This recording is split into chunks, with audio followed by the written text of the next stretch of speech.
Doopy doopy doopy doo. Doopy doopy doopy doo. Oh, look, the sound on this version. Isn't that clever? I just installed a Windows update and it switched my microphone off. As you can see by the screen here, it switched it to Sonic Studio Virtual Mixer. Thank you, Microsoft, for doing that for me. I'm glad I'm not a streamer. Because I'm not. I'm certainly not a professional streamer, and I've got some coffee. My name's Blades. Welcome to Data Containers. So, what's the story behind this? Yesterday, we were doing something. Let's go and see what we were doing first. Twitch. Hey, Twitch. Hi. Look, I'm live. Content. Yesterday we were doing... I can get lost. That didn't work. Delete. Yeah. I just want today's broadcasting one. Our first game, we did some rendering. That was it. I remember now what we were doing. I'm glad I've got this to refer back to. We were starting on the first part of creating our game, which is creating the renderer. And we instantly hit upon a perceived problem. Let's go and have a quick look at that. Just bringing you up to date, really. Oh, wait a minute, whilst we're here, can we just pop over to YouTube and see if it's working today? It is.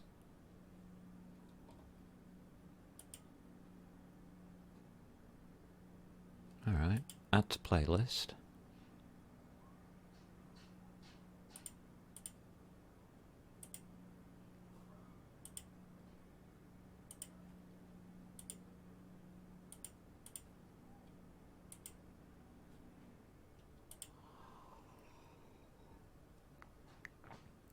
Processing nicely. We should have making a game. Oh yeah, I've got to reload it, haven't we?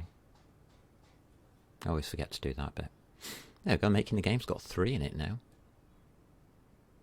Programming games is still growing, obviously. And everything looks okay down here. That matches up with the Twitch streams. Good, that's all over on YouTube at Fraser Sharp if you want to go and look at the backlog of these non-streamers, non-professional streams. You can.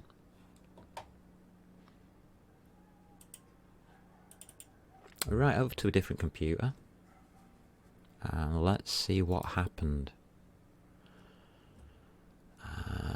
Last session. Click on it. And we go to, not our game engine. It was our Maze Output CPP. There you go. To do, Blades. Need a new container to store our scene. QList question mark. Right, let's discuss. Because there's 2 question marks there.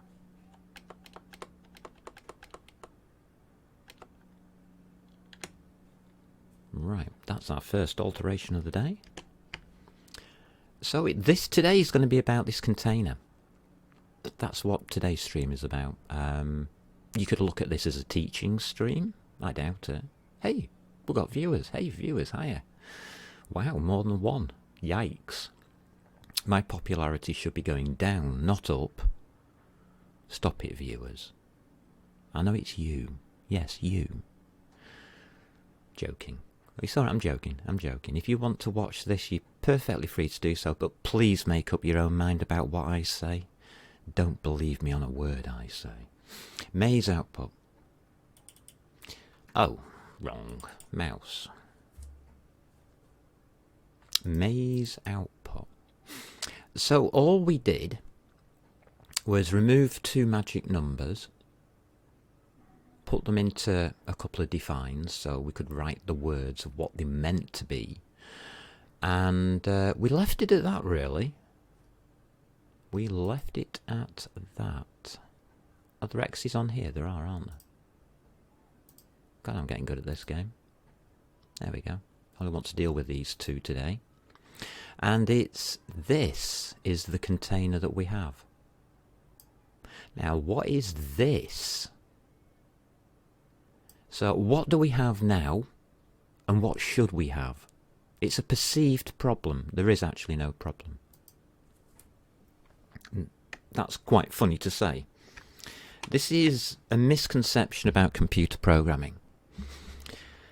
Because when you look at this, we've got a problem happening. Yikes, I don't like these mouses in this arrangement.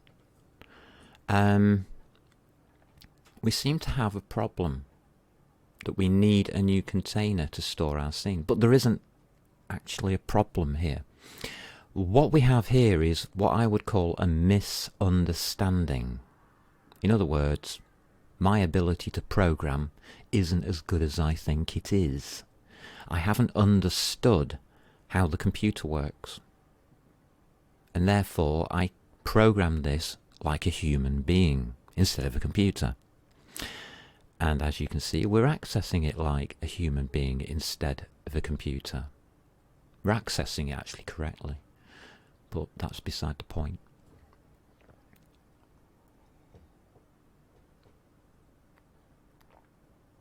You're probably thinking to yourself right now, he's cracked up, he's gone mental, that's a problem. If we need a new container, then what we've got here isn't correct. Well, it is correct. The code's fine. There's nothing wrong with the code. And that's why it's not a problem. If it had have been a problem, this code would be wrong. But it isn't. Look, I can show you that it's not wrong. It'll compile, it'll run. This is what the code does at the moment. Oh, we've got a red thing. Oh yes, we've got a warning. So hit the space bar to continue. On the left hand side is Midnight Game Engine. As it stands, on the right hand side is us making a renderer. So that's why it's blank, because we haven't finished it, obviously. So there's no problem. It works.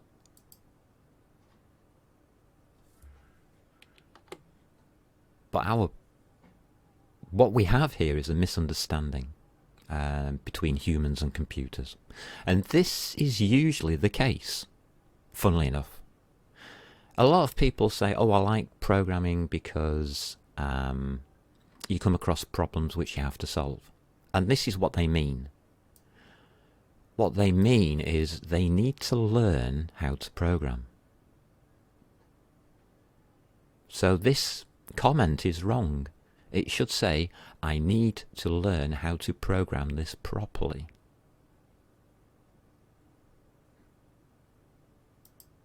Interesting. Because I had to think about this last night, and I really had to think hard about how to address it. So the code's fine. The code's golden. It always has been. We transferred gold code, gold standard code. It's been looked at 3 times, altered and retyped even in some points. And it's been really looked over. And the gold standard means there's no bugs and there's no errors in the code. And that still holds true, even though we just took the numbers out, the magic numbers.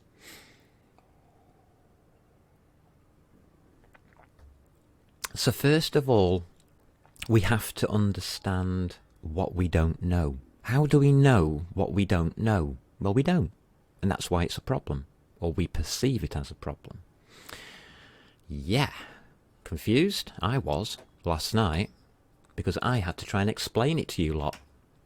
Just think how confusing that is. So really, today isn't about Amazing Dev. Sorry for those people who thought it might be. What we're going to have to do is open up research. Okay, multiplication experiment. Yeah, we did that one. Let's find... Oh, we'll just go underneath that. So...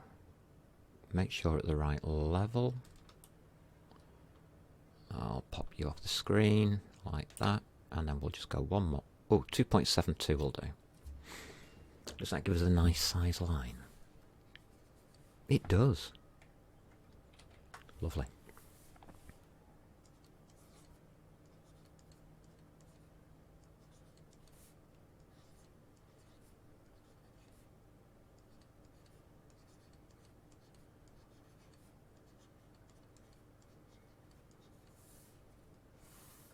There we go. Data containers.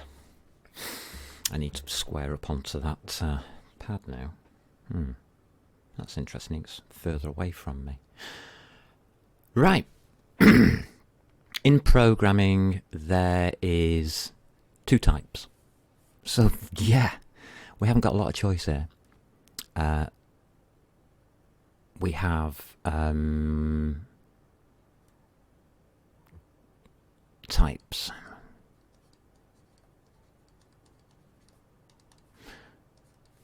Static containers, is that a good way of putting it? Probably not.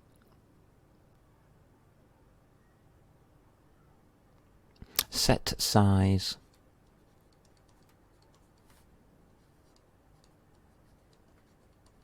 And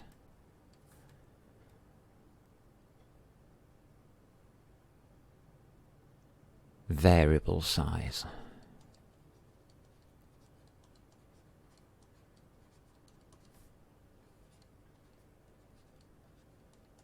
I'll put in brackets up to after that. We'll put array. And after that we'll put vector. Or QList, as it's now known in Qt. Right, set size is an array. You have to define the size of the array before you compile your program. A variable size is a vector which you can add to or resize as you add more data to it, or it resizes automatically as you add more data to it. Obviously the variable size one takes up more computational time when you're running the program.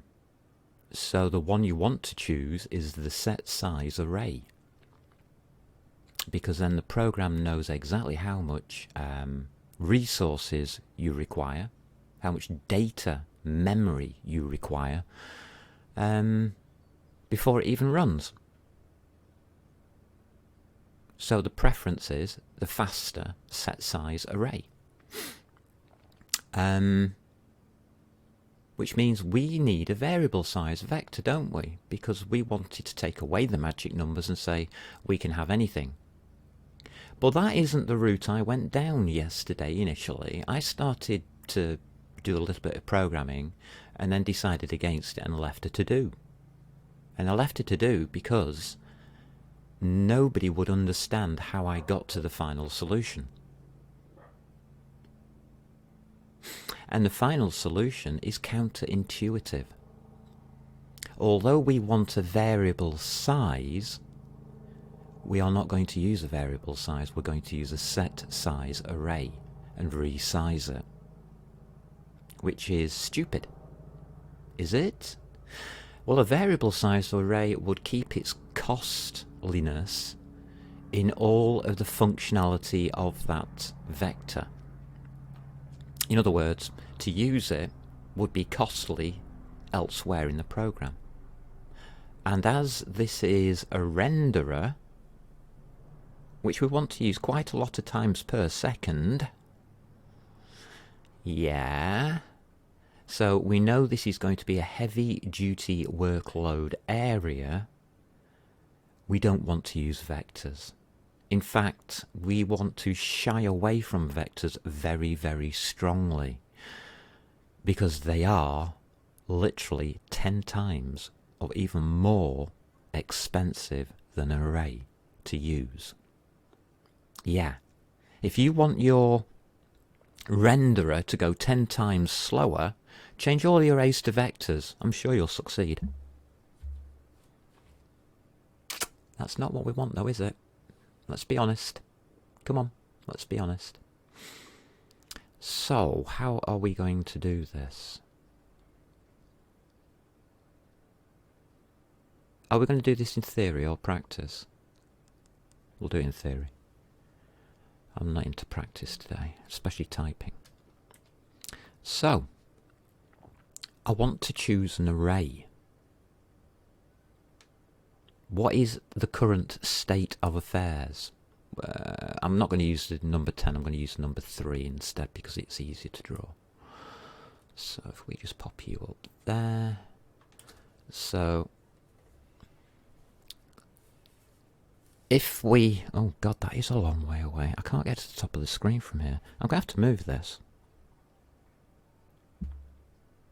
I'm about a foot too far away from the desk. So shift chair, shift chair, shift chair a little bit more. There we go. Oh, try and sit down properly again. I can feel myself starting to stretch my arm as I'm trying to use the pad. So, so if we start with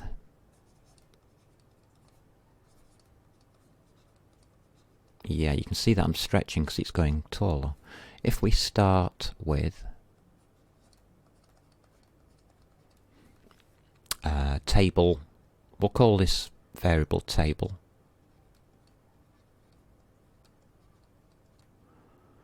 I think that's how you spell table. 3.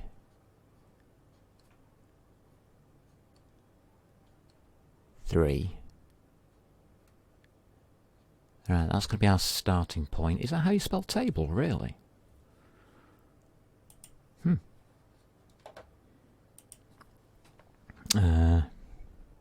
T-A-B-L-E.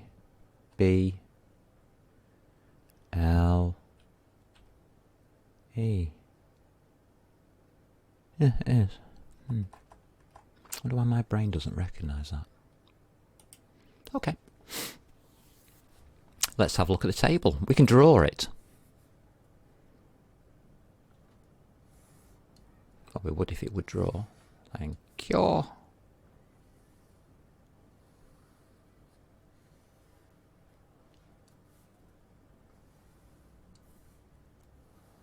Here's our lovely, lovely table.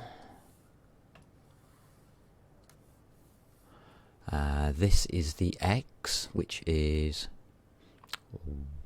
0, 1, 2. 0, 1, 2. And these are our memory locations. So this is the X. And this is the Y. So X is the first one. And this is the second one, X and Y. Lovely, that's a good diagram. So this is data.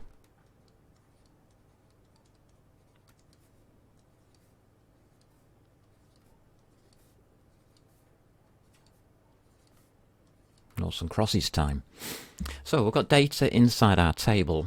What we would probably have at the initialization point is an initial data set, which is what we would call the default set.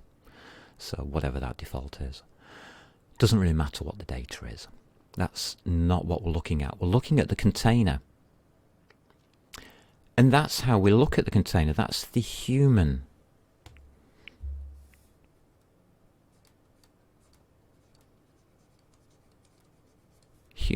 equivalent.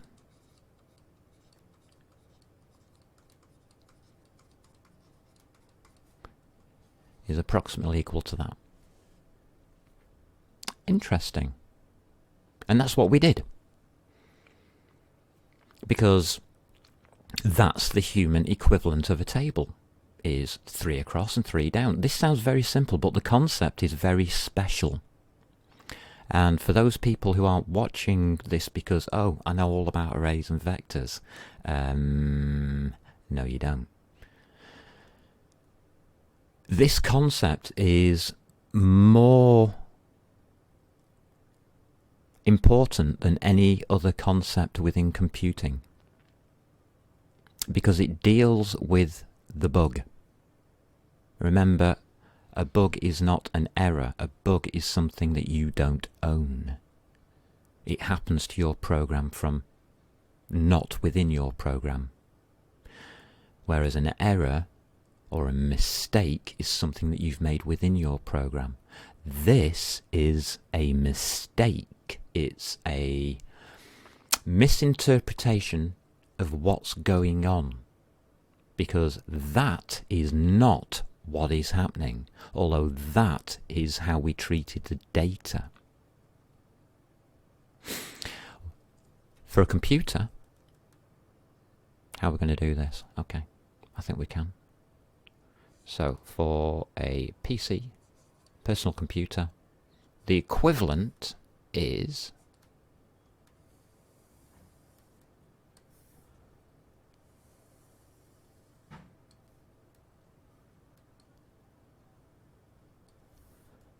zero, one, two, three, 4, 5, 6, 7, 8.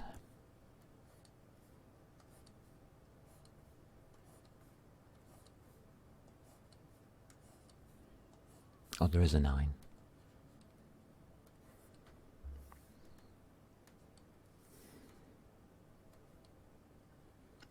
It has a null terminator.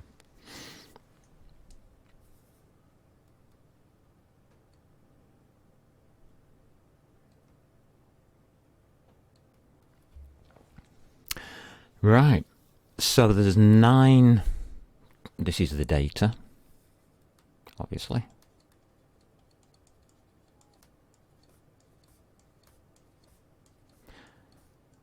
So what is happening with this two-dimensional array that we've made, a table, is that the computer behind the scenes is taking two variables, x and y, doing something with them to find out which item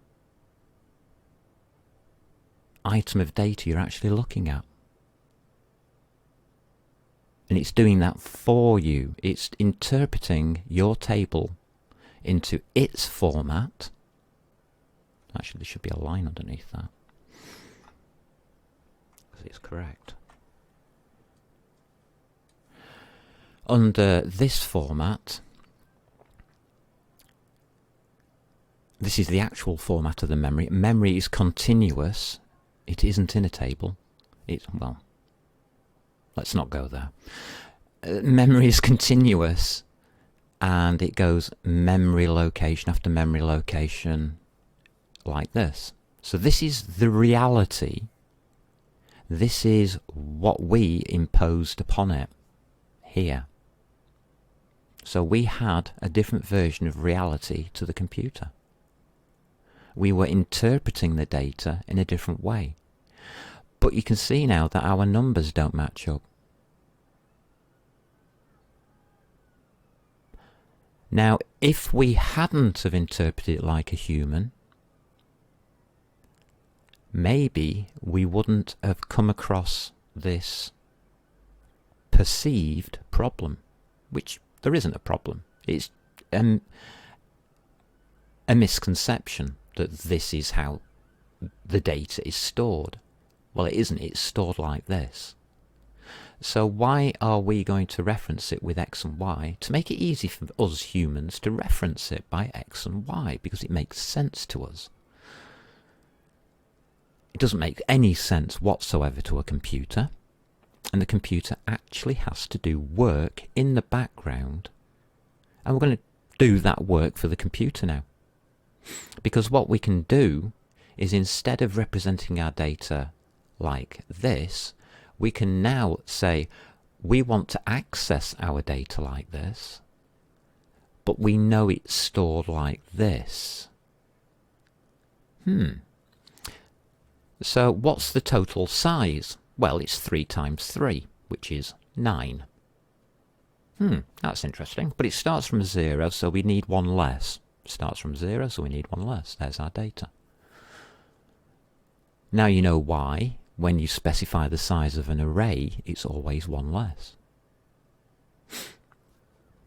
Well, you can store one less piece of data in. It's because the last item of data, the thing that's hanging off the end here, it has a \0. It's in that square there, by the way. So you can only store one less piece of data than you put in the array. But we wanted a 10 by 10 area. Well, that gives you a 3 by 3. There's 9 locations. So it's giving us exactly what we want. So the amount of data that we can place is x times y. So to convert, I want to do it on the same page, don't I, really?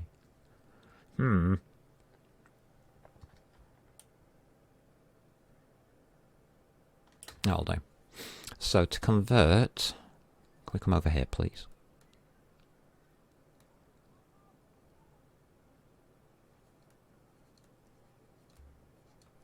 And we'll do a bit of a conversion. So size equals x times y. We can see that, and we can see that it's true. But what about this position here? This central position? How would we know where that is? Well, we can count 1, 2, 3, 4, 5. That is 1, 2, 3, 4, 5. It's 4. How do you get to 4? Well, it's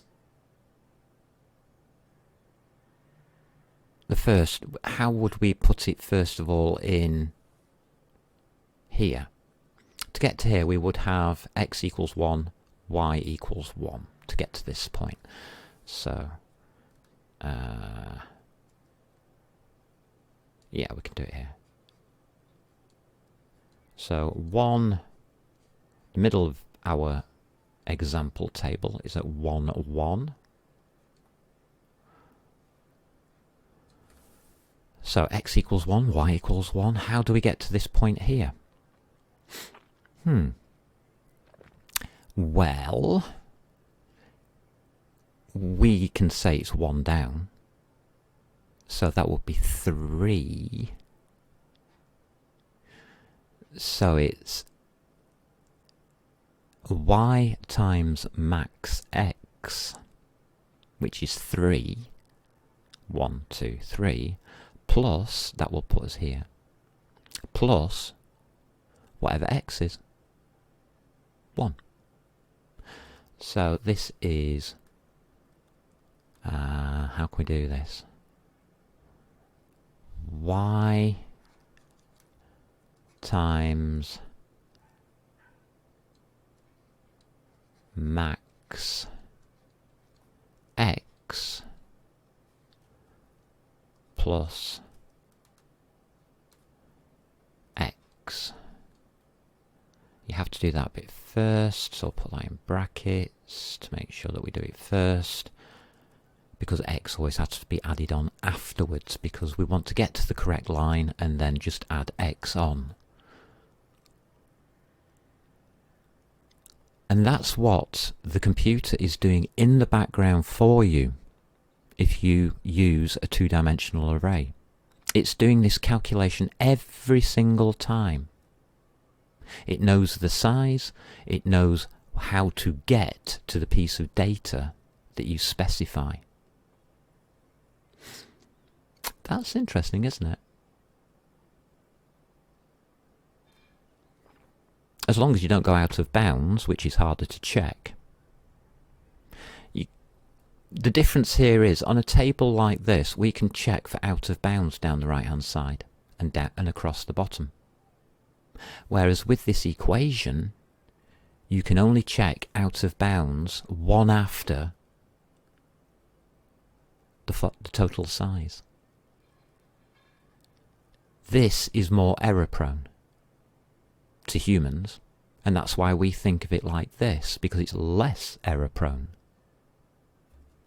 Interesting. but true.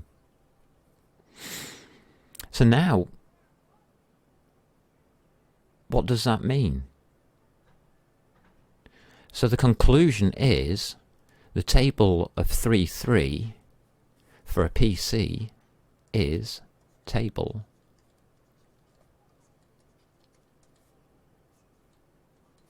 9. It's not two-dimensional anymore. It's just a straight line of data.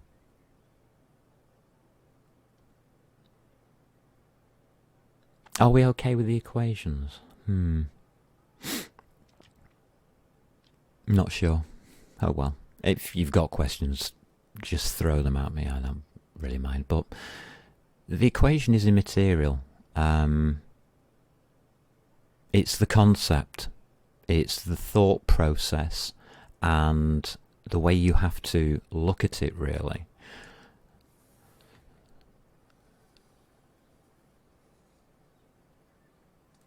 So we'll just do that.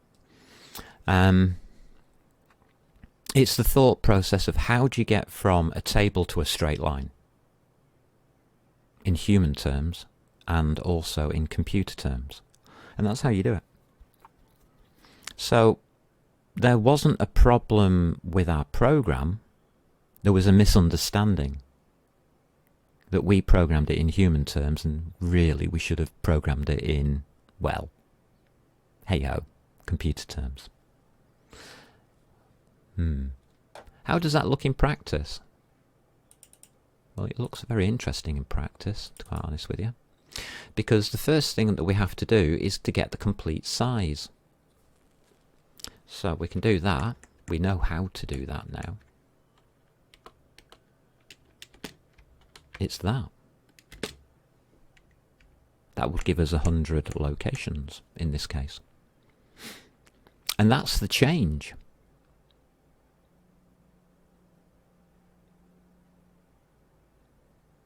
I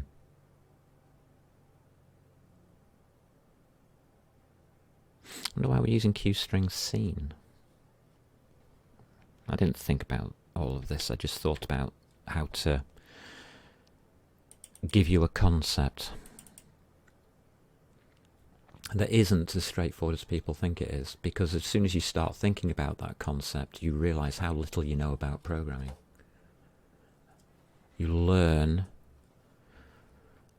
about programming from these concepts, not from writing the programs. The programs just give you these, need a new container. Well, no, we don't. We don't need a new container, we just needed the correct container. Well, now we've got all of these errors to fix. So what does the first one become? Well, it becomes x plus y times x. We don't need to put the or x times y, it doesn't matter which way around they go.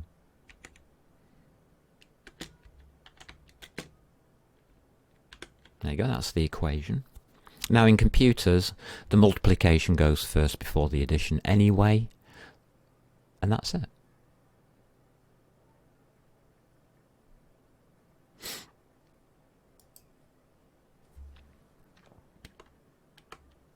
So it's plus y times x. I'm not so happy about that one.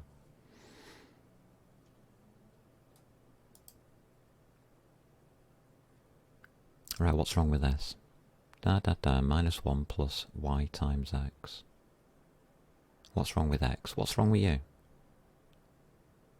You don't know. Are you messing me about?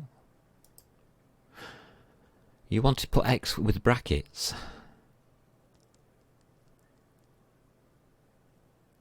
Okay.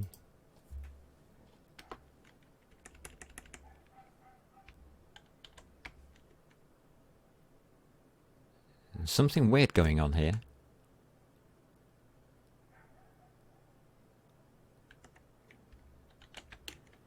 Let's put some brackets in, just to make sure it knows what I'm trying to do. Alright, we've got an error. Reference to non-static member function must be called. Did you mean to call it with no arguments? I just want x. I want int x. X is here, you daft computer. So I've confused the hell out of the computer.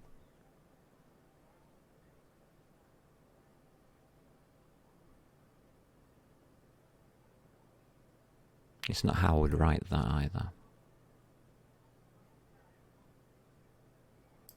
I can see what's going on here. It's because we've used it here, isn't it?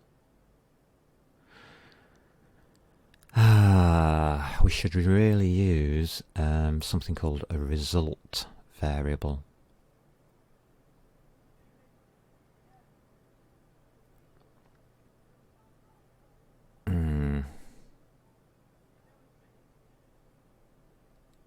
Oh yes, of course, x doesn't exist here. That's why. So x would be the last position, which is width minus 1.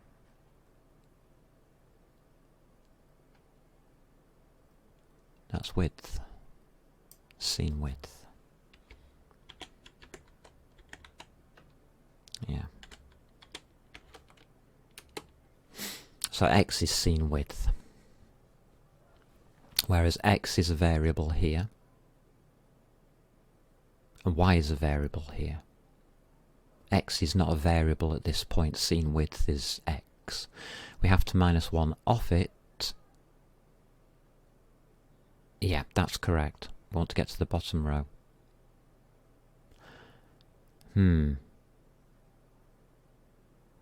But there aren't that many rows, so it's minus 1.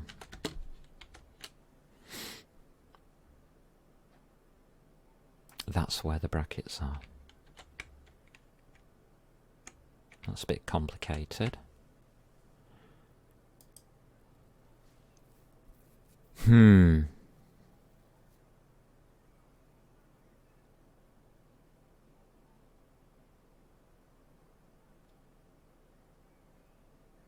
That will that get us to the last position on a line?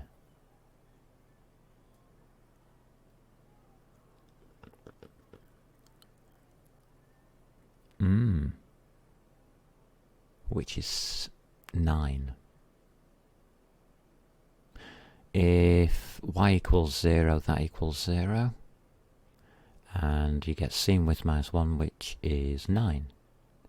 If that equals 1, that equals 9. That doesn't change, that would be...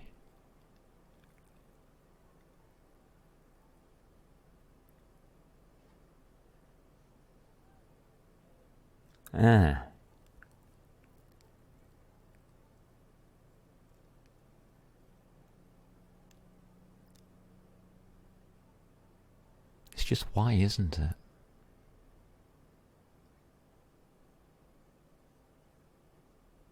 That doesn't make sense. That's how far across we're going. This is how far down we're going.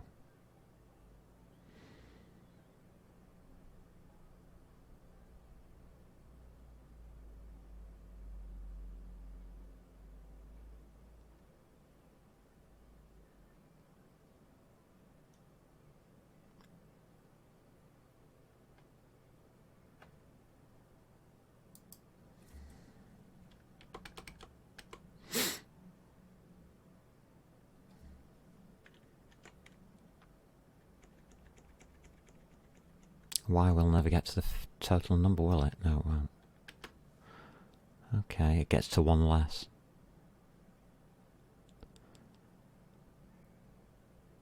Yep, that's right. Okay.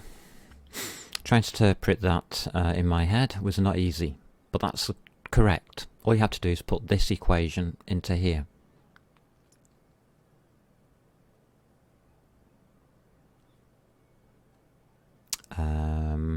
So here, it's exactly the same, isn't it?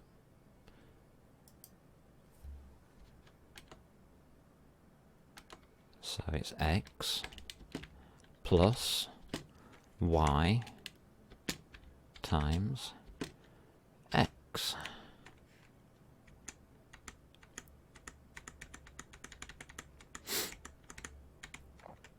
Oh God.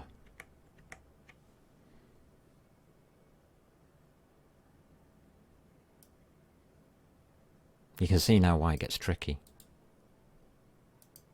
There's the x part. So what we're going to do is take away that. We're going to add these two together. We will put brackets in that part.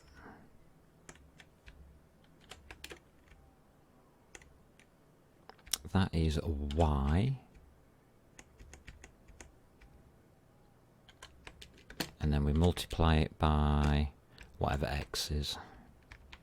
That one. That was an interesting one.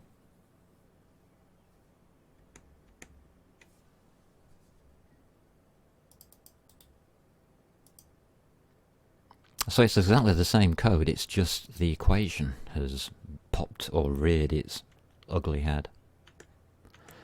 Interestingly.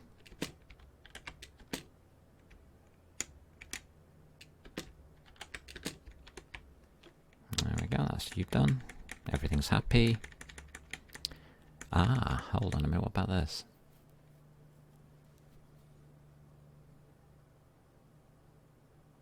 So why hasn't it flagged that as wrong?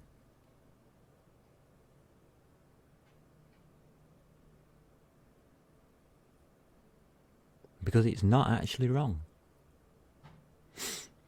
What it's trying to tell us is that seen can be represented in two different ways.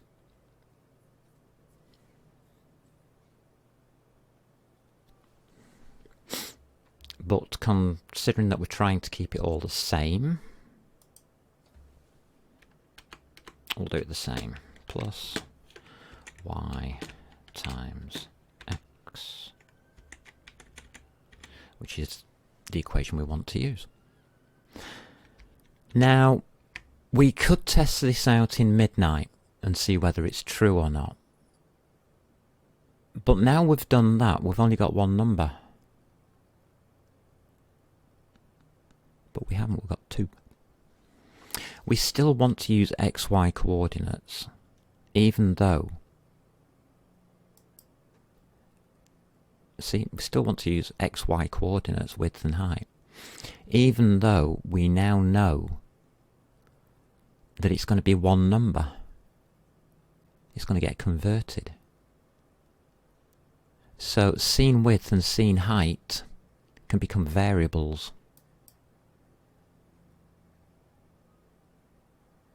So initialize here. It's got to be integers, hasn't it? Would be int seen width, comma, seen height. I will have to specify that to be an integer, I guess. You can't have partial characters printed to the screen. This is text, remember, we're talking about.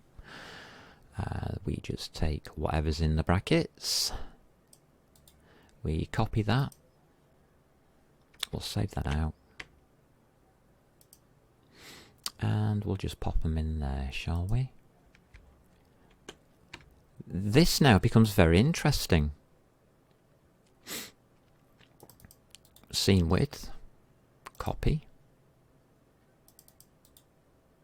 paste, paste, paste. So what we've done is we've got to the very final one and then we've removed one off it. That -1 should be outside of the equation. It doesn't really matter because it's a plus. It's perfectly fine. So seen height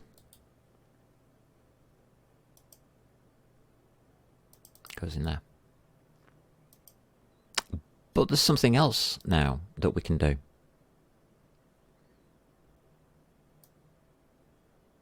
We've done that. And there's something, we can make this better. We can make this more useful. We've found the answer just by drawing on a blackboard with an imaginary pen, in this case.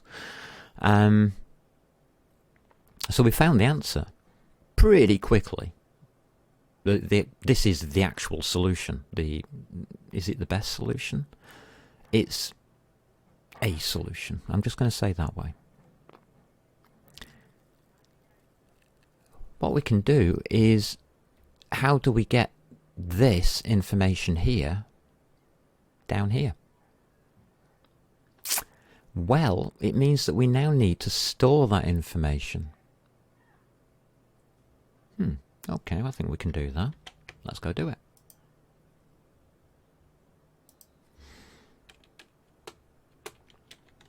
Int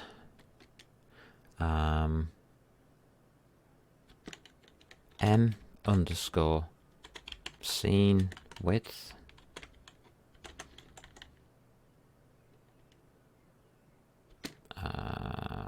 equals, I don't really want to put that in, do I?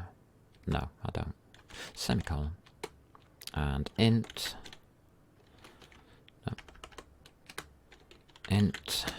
m underscore scene height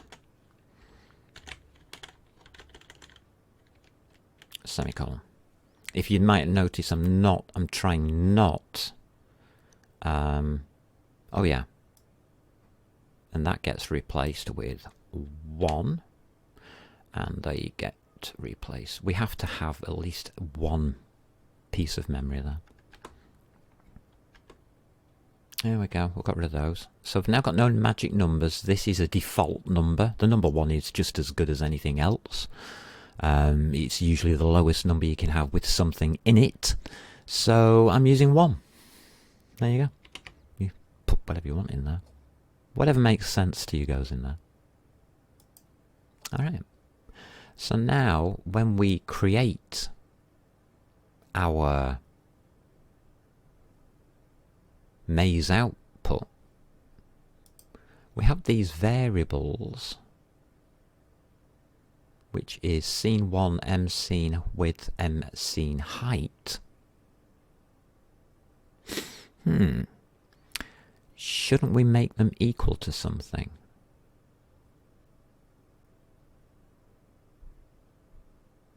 Shouldn't we set default values for these? And why isn't that m underscore scene? Interesting. Can I just fix that?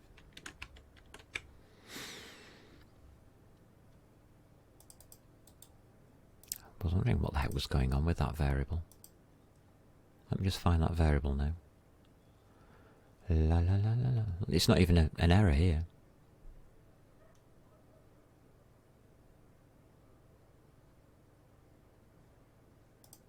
Save. Surely that should be an error. Oh, it is now. Good, thank you.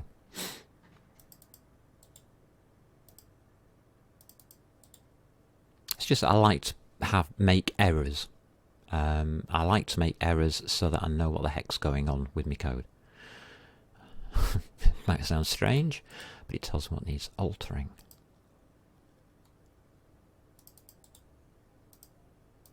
I don't do Control F. If you're wondering why I don't do Control F, it's because I want to know exactly what I'm changing. And I don't trust Control F. Scene width doesn't exist anymore, we know that. So what we can do here is put m underscore scene width, that's that variable, equals scene width. And you see this a lot in programming, and you're probably wondering why you see it a lot in programming, and now you know why. Scene height, please. equals scene height. Which now means this is okay. We can still use these two down here. That's perfectly fine. We don't need to change those. But M scene width can go in here.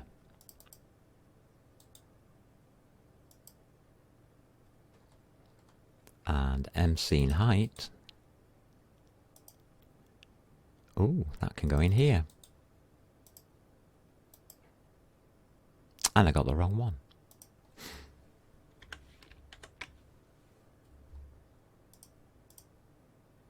No errors again.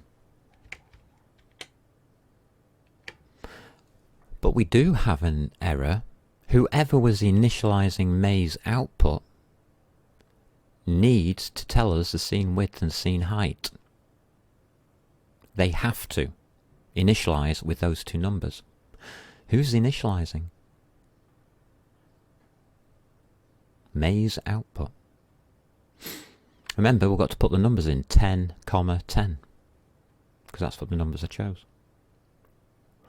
Oh, who's got it? I would guess it's you. Maybe not. Is it you? Here we go. It's here. Too few arguments. 10, 10. We've moved our hash define from May's output to here. And I've just put magic numbers in. Ooh. And we know not to do that, don't we? Oh yeah, we can't do that thing at the bottom, that's okay.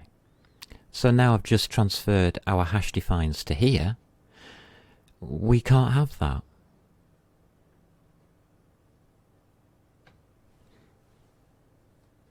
So register output, it's got a knock-on effect. And this is why I wanted to do this today as a separate thing, because we have this knock-on effect of all we've done is moved what was originally some magic numbers out of a file. This file now has no magic numbers in it. Well, that's not a magic number, that's the default.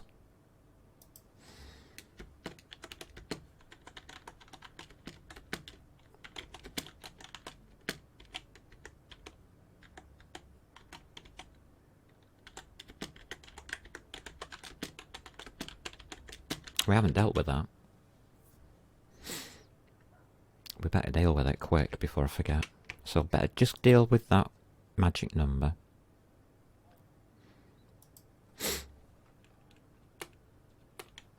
It doesn't know there's an error. Have you noticed? It can't calculate the error, but there's an error there because our M scene is the wrong size. It's 1. We have to resize it, don't we?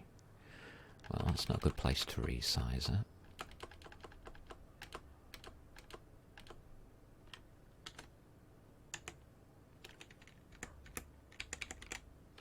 So let's resize it here. M underscore scene dot resize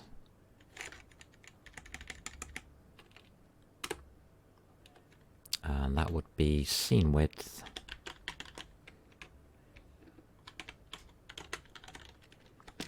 times scene height,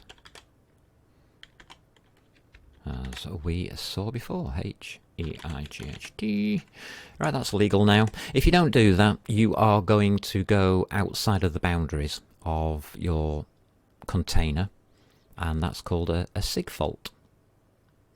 Accessing memory that doesn't belong to you. There we go. So yeah, we are allowed to resize. That's a very expensive thing to do. It's only done in the initialization, which is run once. But after that, it is fixed at that size, and the CPU will never have to do extra calculations to find out where anything is, because we're doing the calculations for it. And that makes this variable fast. By programming it this way, we have made this very fast. And this is our output, our rendering. Speedy rendering. So got our resizing, that's fine. That's happy. Good. We've finished that one. That's gold code again. So we started with gold code and we've still got gold code. Maintaining gold code is quite easy as long as you go through each of the processes to maintain it. Now we've got this problem. Oh, look where our 1010 is. It's here. We want to send this into a variable. Well, that shouldn't be too hard, should it? Register output in GameEngine.cpp. Just make sure that's saved.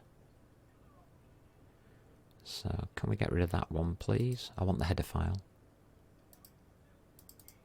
Here we go. Register output. There we go. Well, it's pretty obvious, isn't it? Int scene width, comma, int scene height. But look what we've now got. We've now got something that's useful.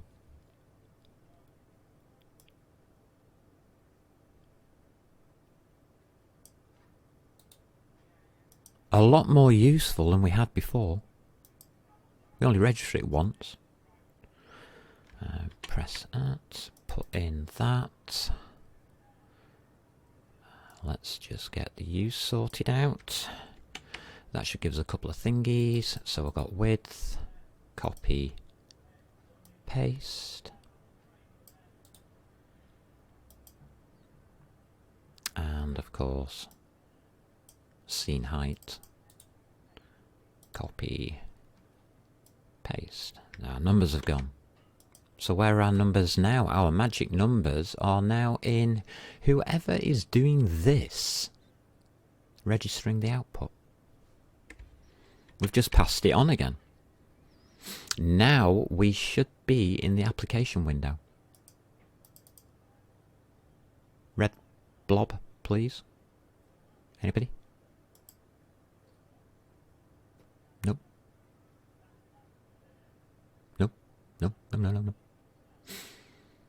Why not? Oh, that's because we're not using it. There you go. Initialize engine. Register output. That's the old way of doing it.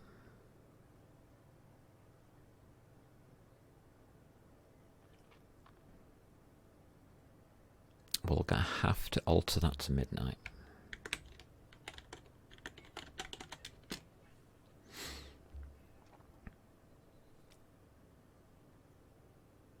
Okay. So now when we initialize the engine using an engine, that might help.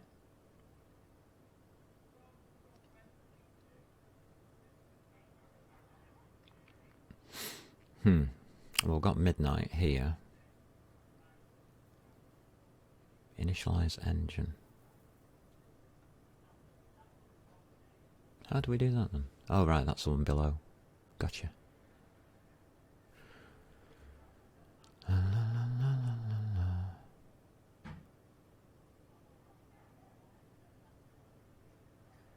So what we have is you. And you don't want to do that bit yet.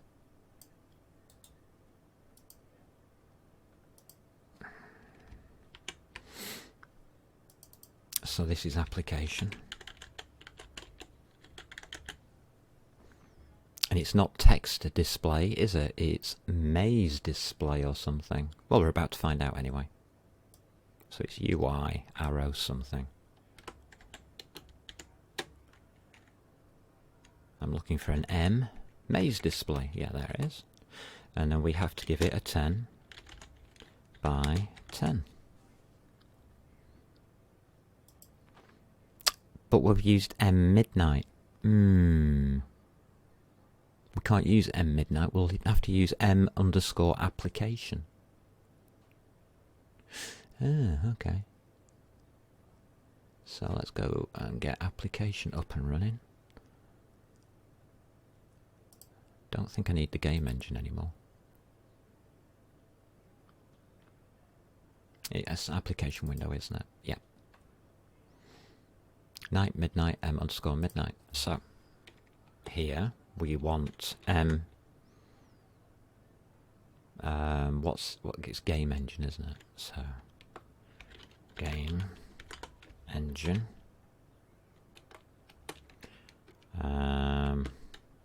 Star M underscore game engine. Don't like that.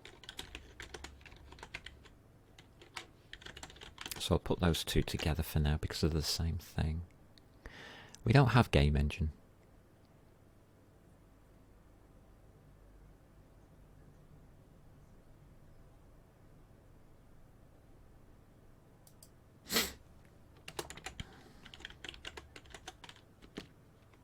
It's going to be source. App core, and I'm guessing it's going to be game engine.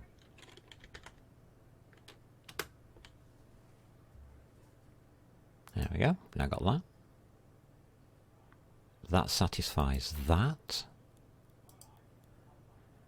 That comes straight after M midnight.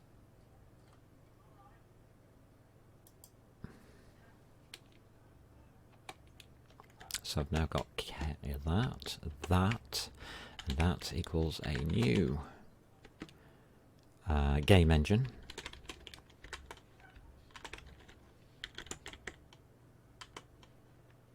Open brackets this.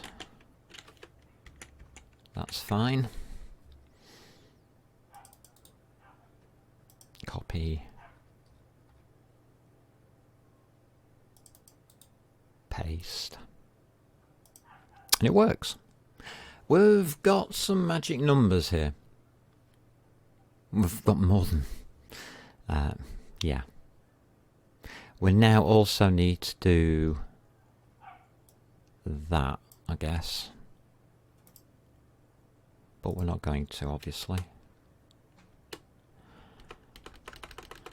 Ba-da-ba-doo.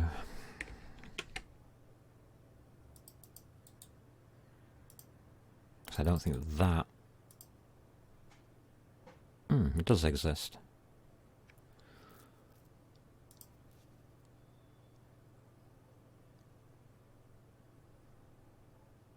That's a little bit weird to me.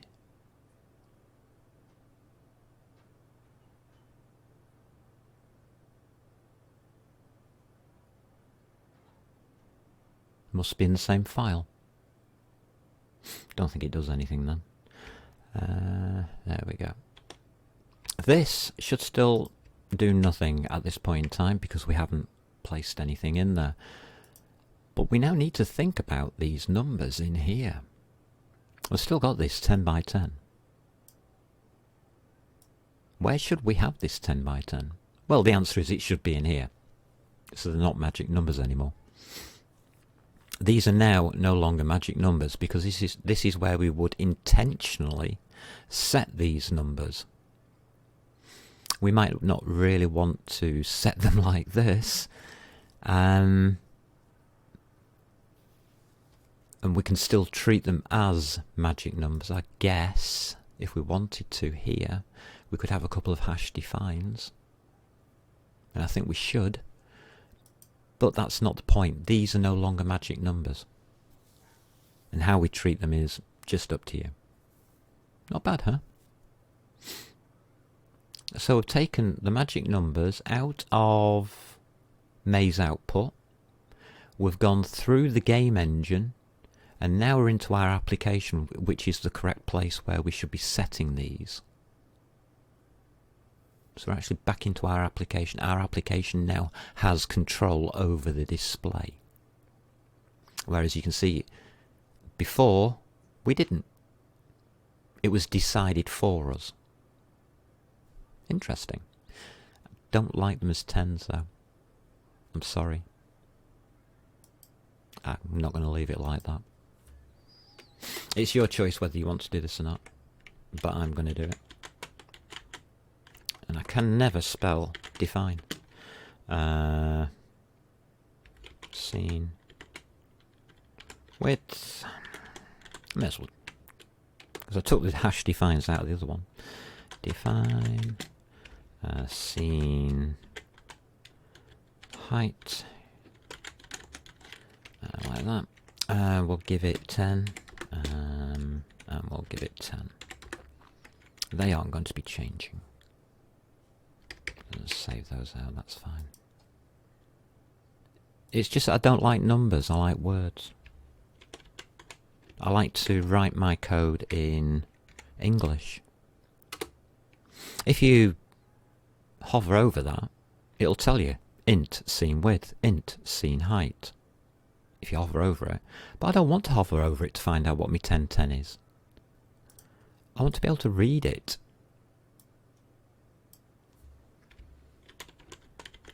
Scene height. There you go. That's all it takes. Doesn't take a massive amount of programming to do any of this. There we go. That's the answer. The total answer to the container problem. It was due to a misunderstanding. It wasn't a problem at all. It was just that we were viewing it in a different way. Are the equations that I've placed into the code correct or not? Heaven knows.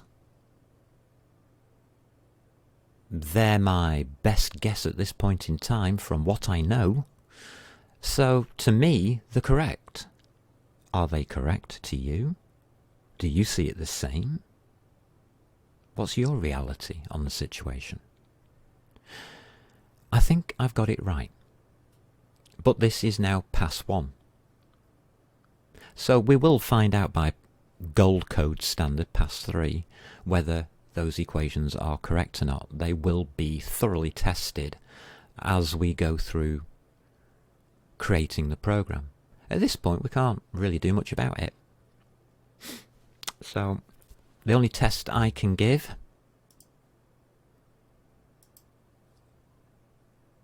clear that. There's the test.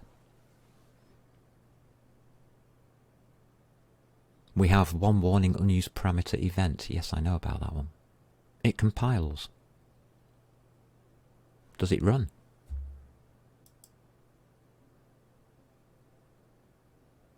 No. Why not?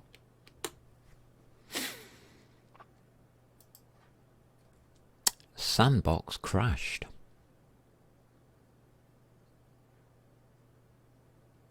It didn't even get to show us the intro screen before it crashed. Now, why would that be, do you think?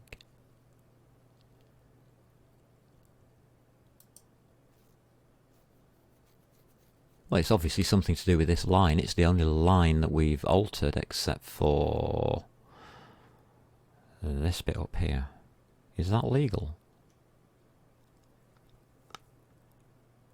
Yeah, it is.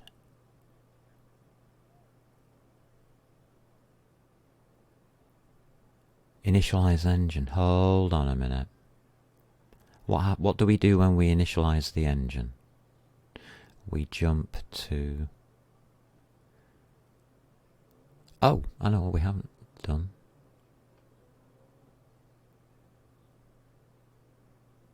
Set current widget. Done that.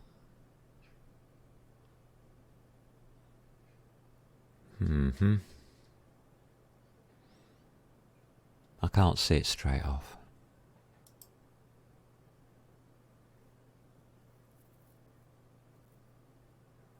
Okay, we got to here. Line 74.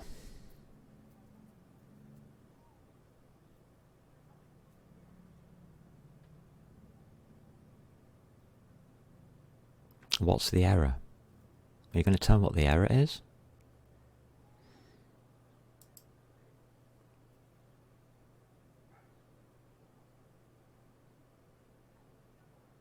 Maze output equals null.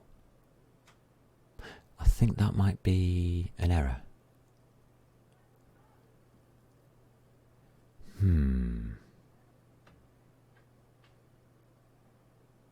Could be.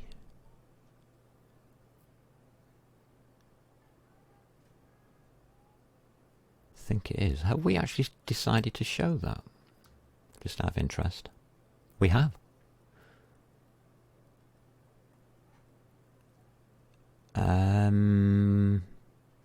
Why is it in night? I thought we removed that.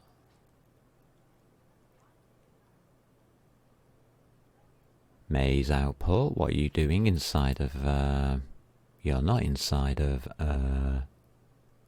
why have I got you inside of, night? Oh, it isn't. It's the ref that's in night. Oops. Maze output, right, okay. Me thinking wrong. And what do we do with that? I don't... It just stops on there, doesn't it? So it can't get through this line here.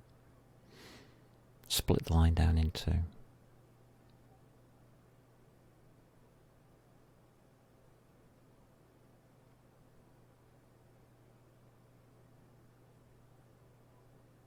It's not been initialized.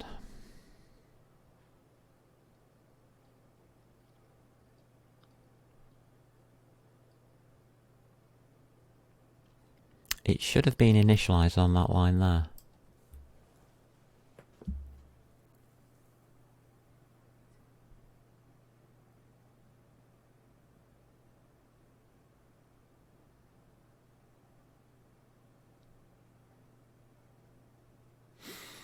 This variable we don't really need, because that variable is equal to that statement there. So the UI is 8FF50. Yeah, that's correct. Maze display. It's not got anything there. What about you? No, it doesn't show me.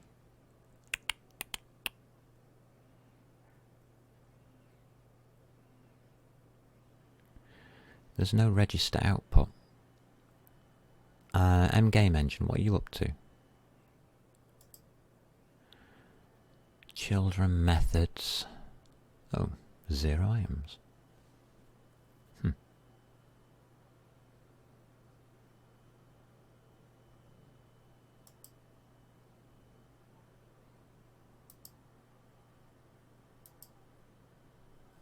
Don't think that's going to tell me anything. Connections. Extra data shared thread. Right, okay. You're just going through all the crap. Cobblers.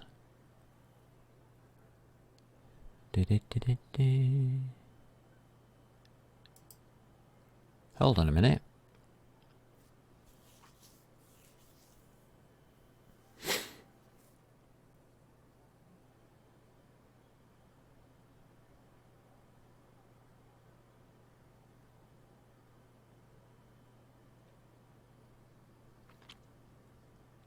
So how's our original?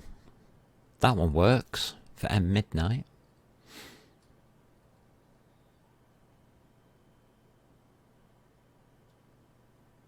And we don't do anything else to it.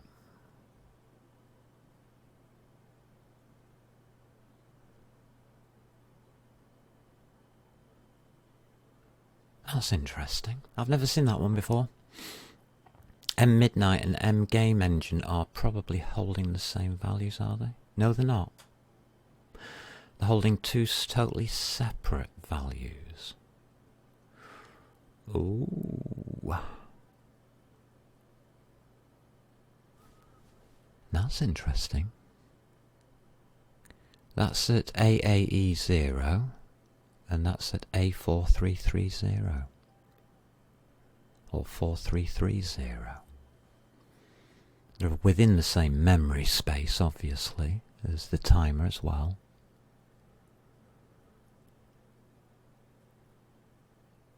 The UI equals a new UI is done first. That will set up everything within the UI.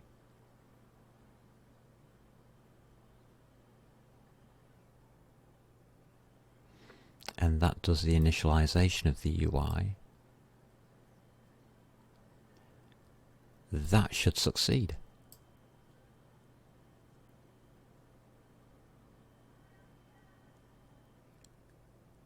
Ooh.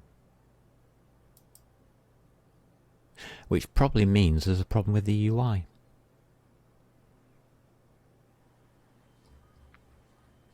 Can we stop this running? What I would like to do then is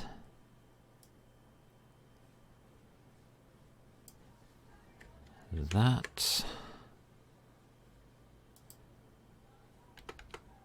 and that.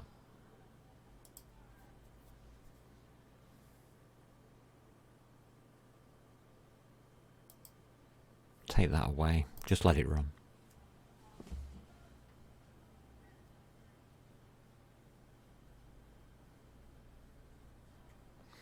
The inferior stopped, nice way of putting it, because it received a signal from the operating system. We went outside of our box, so it's probably that bloody -1. I hate the -1s. It's at the atomic level, it's in maze output, and it's on line 21.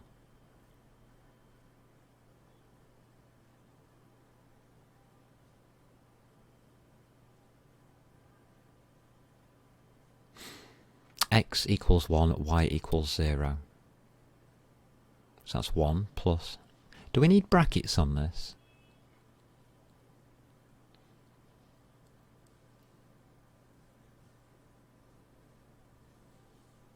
Did that resize not happen?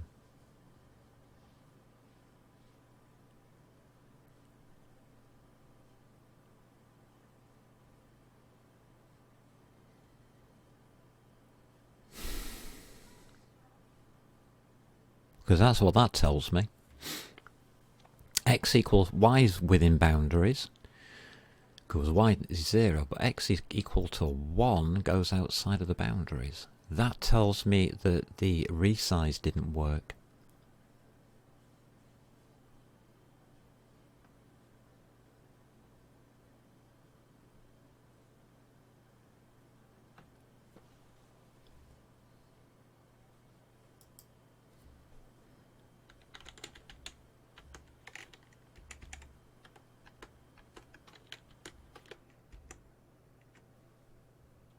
That's the only other way I know of putting it.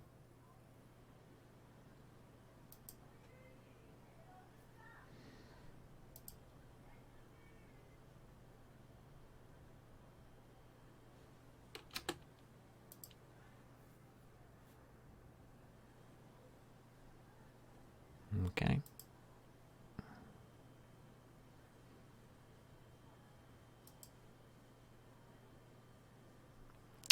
Operator equals constant charge. Yeah, that's okay. Same result.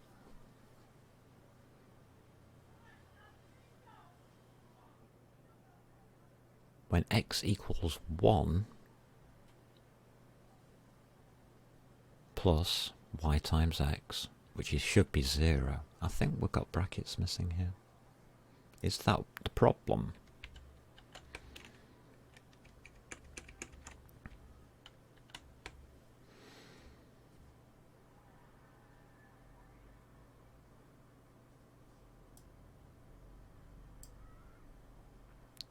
So we've got 10 by 10. We should be able to go to position 1. Remember, if you set this up with the initial of 1, the only location that is accessible is 0.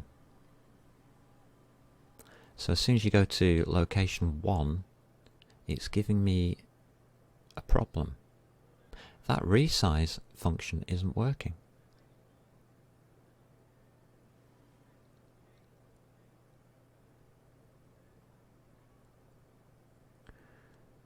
Where's mscene here?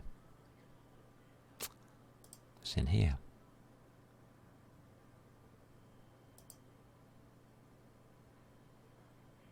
mscene height 22085. mscene width, yeah, that's okay. 0.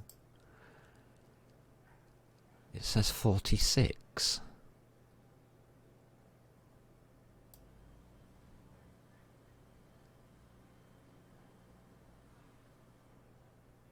It's got quotes and then it's got that. Ah, wait a minute. We never initialized it to begin with, did we?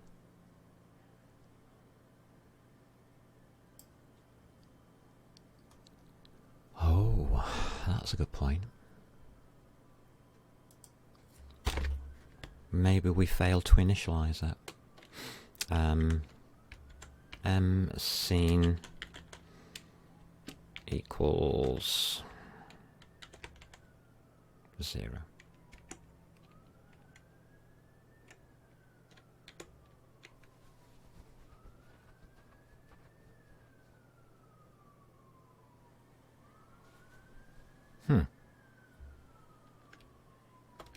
Let's not initialize it here then. Let's initialize it here. Breaking my own rules.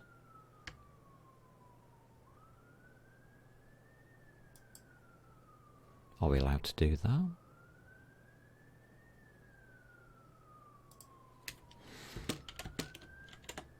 Alright, that's breaking my rules.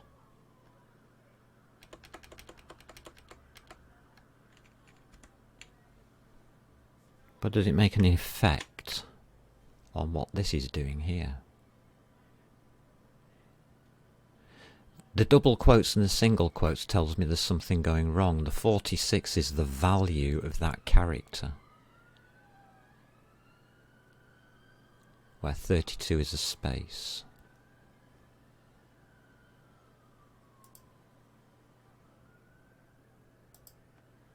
So it looks like my solution has a flaw. It does. Does anybody know what the flaw is? How do we get resize to work?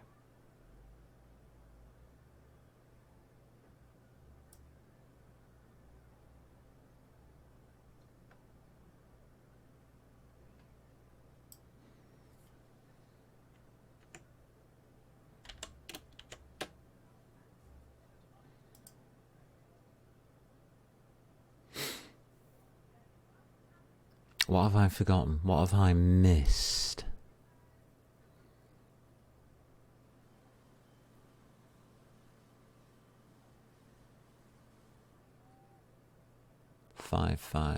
E6BD99.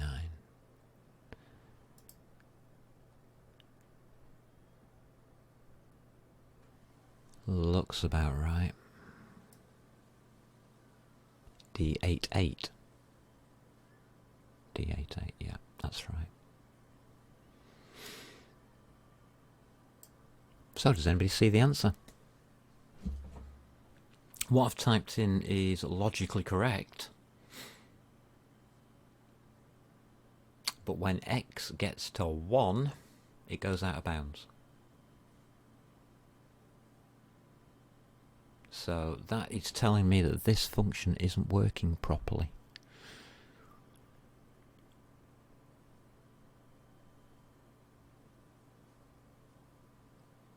It's still a Q string 1, so it didn't resize.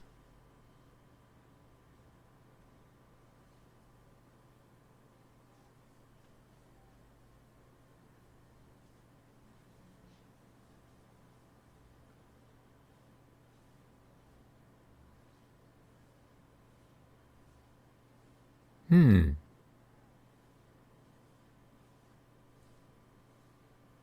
tells me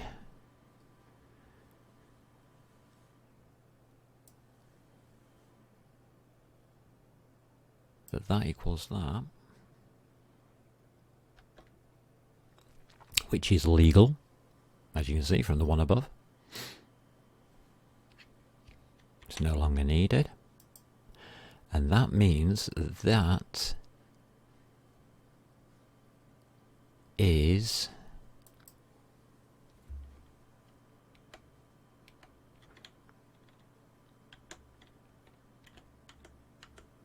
it not a dot append? QString, what do you do? It's just plus, isn't it? For a QString.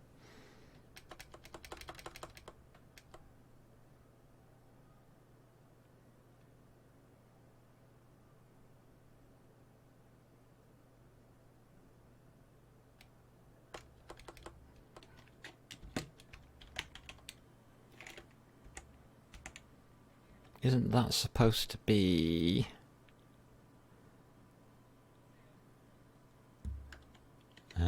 single quotes though?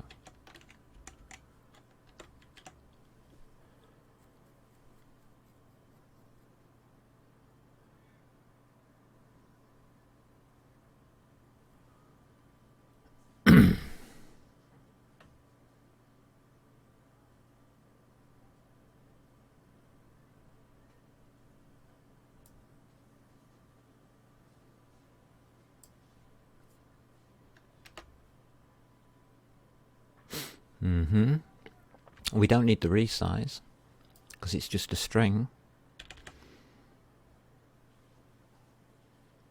Now that's an interesting result.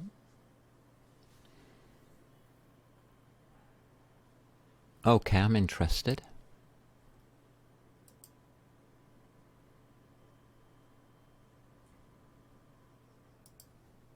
I'm interested. Where's the other error?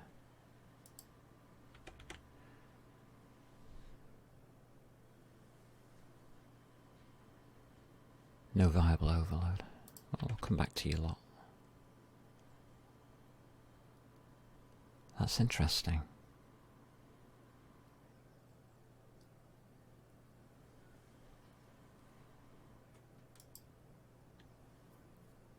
Is that the answer? Assert failure, QList operator, blah. Index out of range, fail, blah, blah, blah, blah, blah, blah, blah. Yeah, right, whatever. Just let it fail. I wasn't expecting to do that today, but we just did it.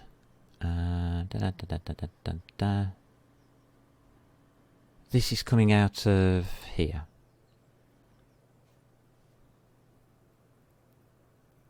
Player.cpp. Where's this from? This is in Night, so I've upset Night now.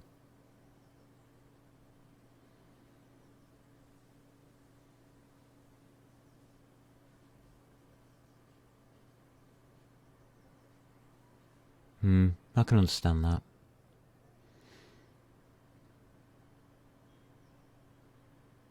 That's fine.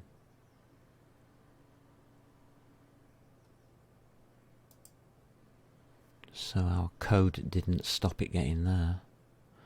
La la la la. Did our code just run? Ooh.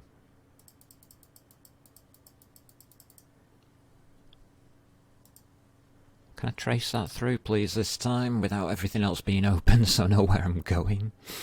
Thank you. So this came from Game Engine 37. Thank you. Set player position to XY.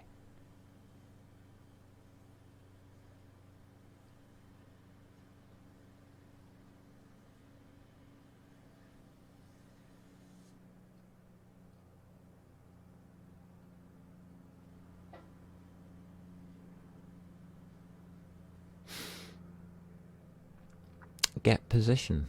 Alright.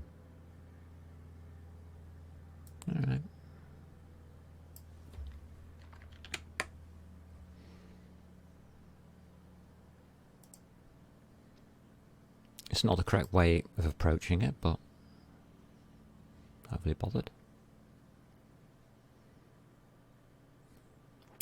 It works.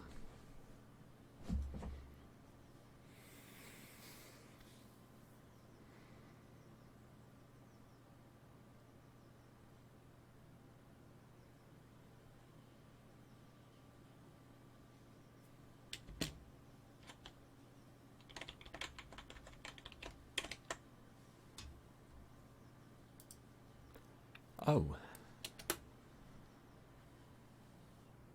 But look, what did I just do? I just destroyed everything that I typed in. What happened here? I've taken out scene resize. It's a string. Doesn't need to be an array. No, a string is automatically an array, by the way. That's not the point.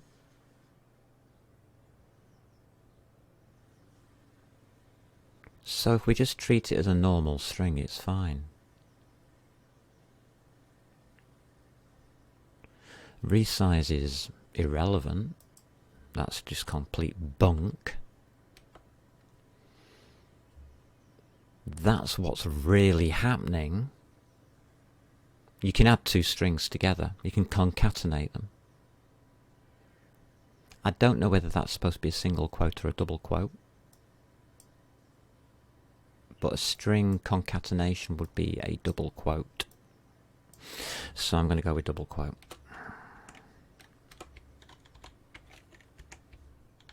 I'm going to go with that. Problem is, that really did upset this stuff down here, didn't it?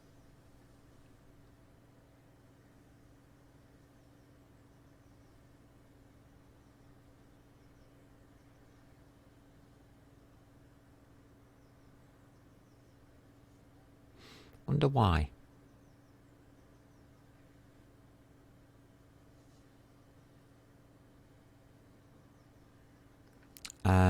Because it's on QString, that's why.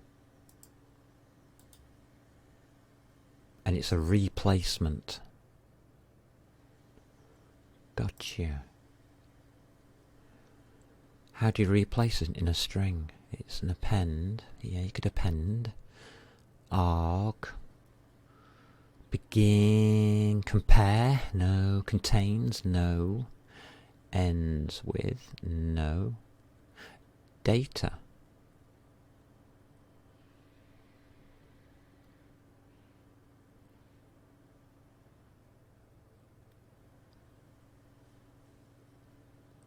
Oh, I've just spotted a problem there. There's a const here.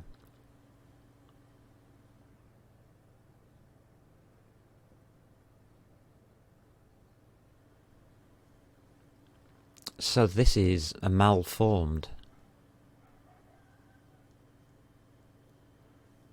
Okay. Because we're taking it out of the realm of the array. So that becomes dot data. No? Okay. That's what I just thought anyway. F1. We are in QString, aren't we? Yes, we are. It was an idea. Set.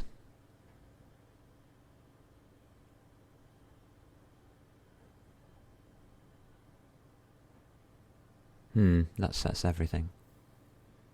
Shrink to fit simplified size. Oh, don't say we have to split it, add it, and throw it back. Please don't do that.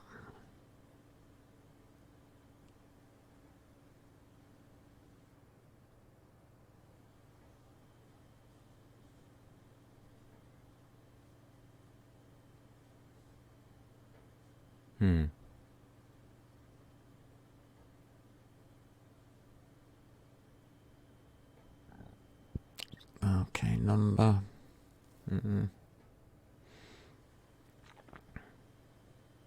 It's got all the operators. I think I've come upon an interesting thing. How do you replace one character in a string?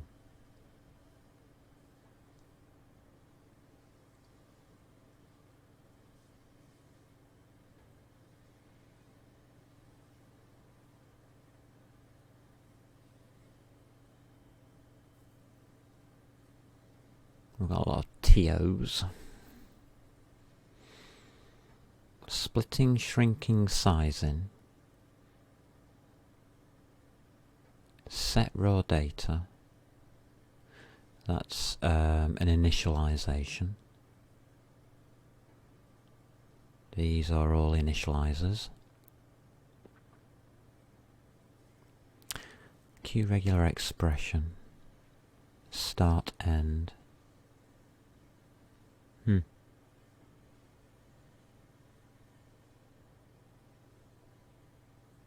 That could do it.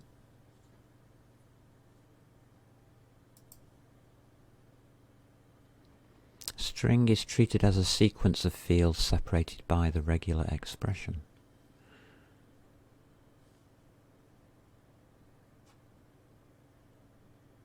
str equals surname.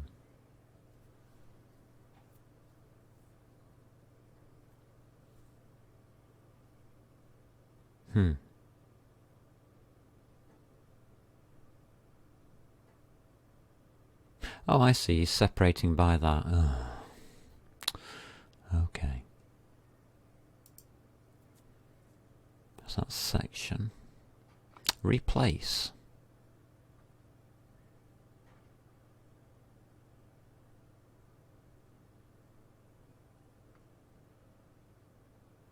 This sounds good. I like the word replace. Let's go to the first one. Replaces n characters beginning at index position.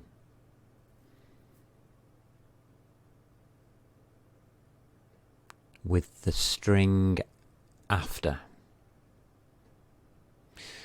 Alright, I think I can do that.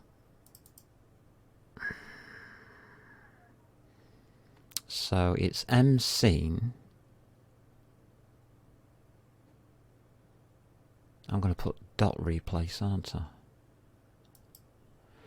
I? Dot replace one character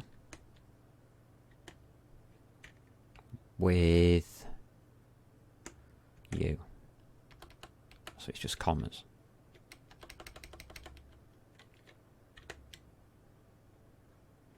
Okay, that takes off your brackets. The big ugly brackets. We expect a closing bracket at the end. Yeah.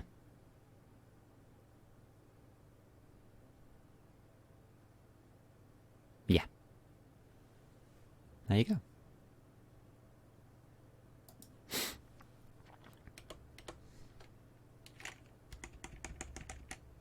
So it's dot replace, open brackets, get rid of a square bracket. We only want one thing changing. Yeah, I know about that. So we go along here, we get to here, everything gets messed up. And that will be a comma, a symbol, and a closing bracket, which doesn't look like that. Lovely.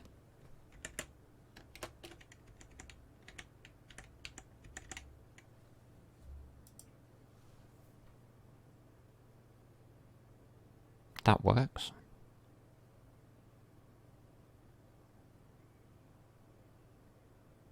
So it's the same here.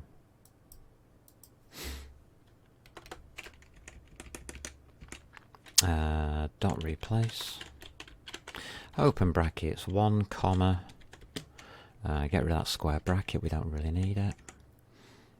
I might put brackets around that. No, I'm not going to put brackets around that, I'm just going to leave it for now. Get rid of you. Put a comma and get rid of the rubbish.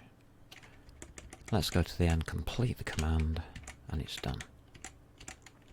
Wow.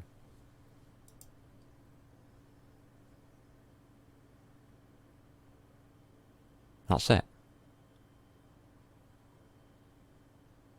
So now we're using QString properly.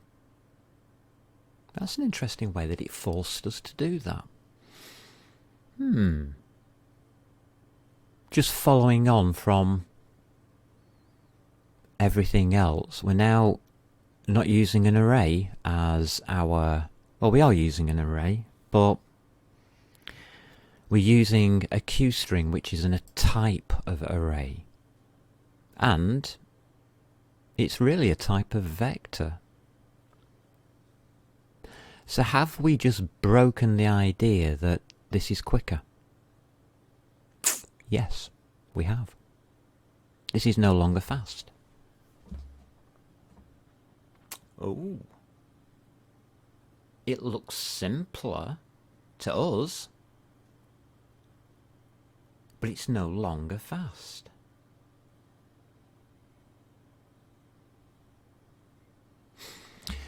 But we do define the string first, so that will stop it doing the memory reallocation. Or will it? Because now we're using a function. Is there a memory allocation within that function? The answer is I don't know. I didn't write Qt.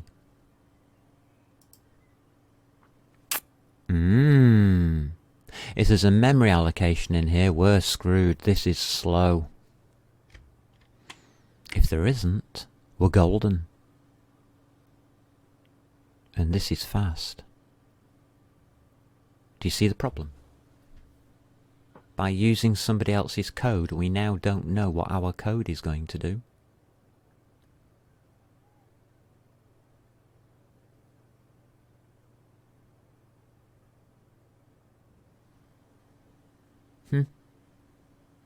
I think that's excellent. So we now have in our code something called undefined behavior. We don't know what our code is going to do anymore.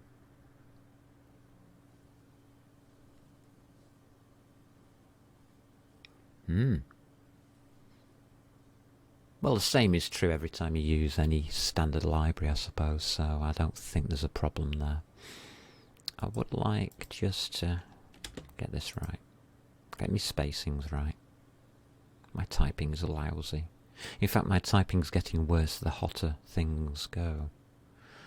That's going to be a bigger problem for me than it is you. This code is correct? Yes, this code is correct.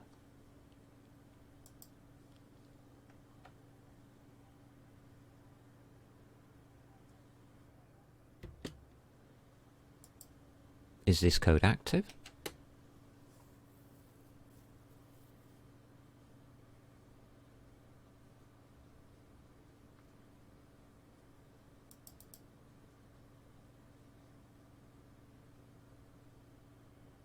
Yes, this code is active.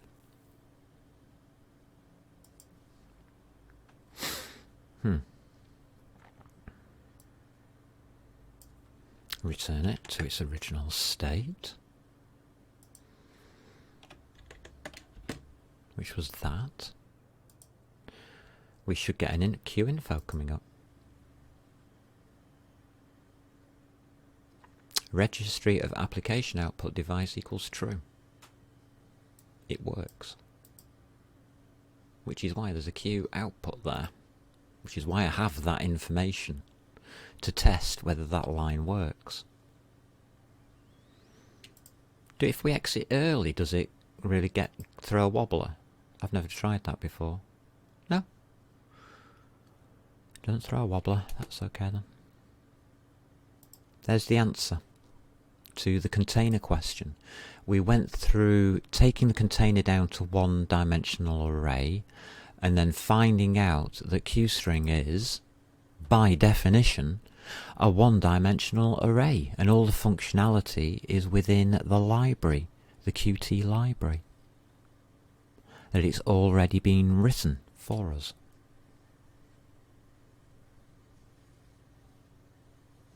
That's interesting. And if you're wondering why it's in the Qt library and it's already been written for us, it's because a string in C is a constant, which means you can't change it. Think on that one. By definition, a string is a constant. You can't vary it. You cannot replace. There is no replacement in C. And this is C++, so they've written this library which has something called a QString instead of just a string. And you can replace because they've developed it in that fashion so it can be done. And the first thing you do in C, by the way, when you're doing programming, usually, is you create a library and you write yourself the string functions, which is quite ironic considering they're in the standard library, or should be, and they're not. So you often see or hear that a AAA game company, oh, we're done, oh yeah, big news, we're done with the code. So if you do want to leave at this point and go and do something more interesting instead, then fine, go ahead.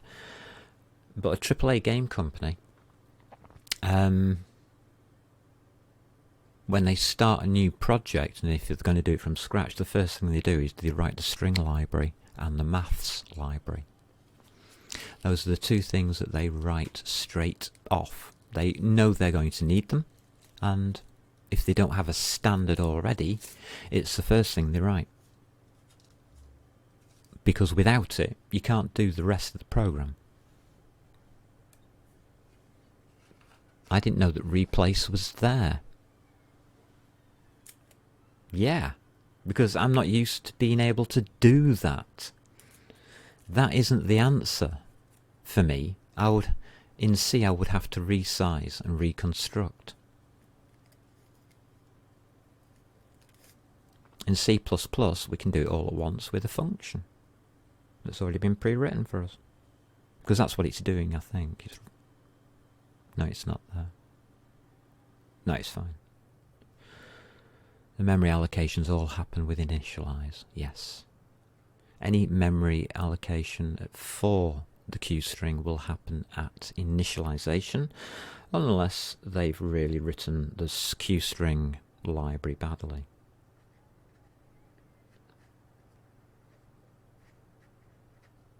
There shouldn't be a memory allocation in a replace routine, put it that way, because you're not changing the amount of memory you're using.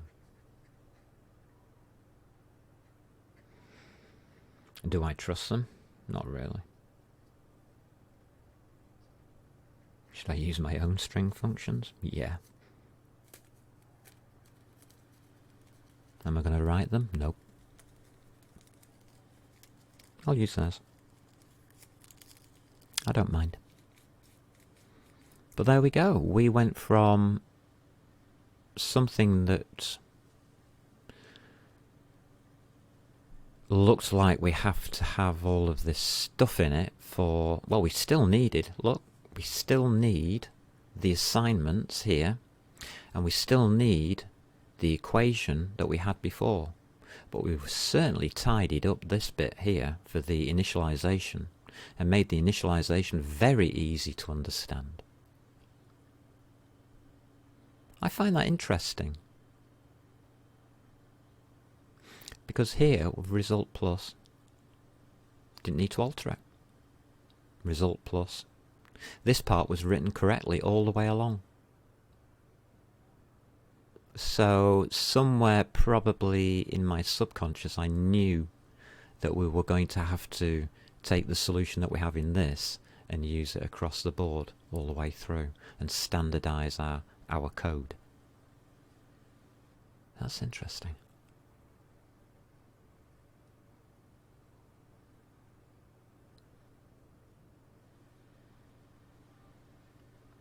Yeah, that's right. Wow. I'm amazed. And that's why I called it, that's why I wanted to call this series Amazing Development. It just fell out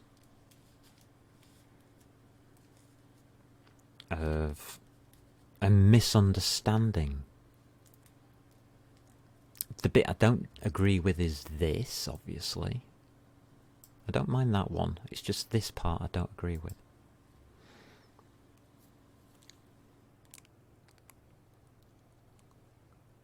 That looks cumbersome. I didn't look through all of the replace functionalities, but I'm gathering that there might be a better one to do. I don't know.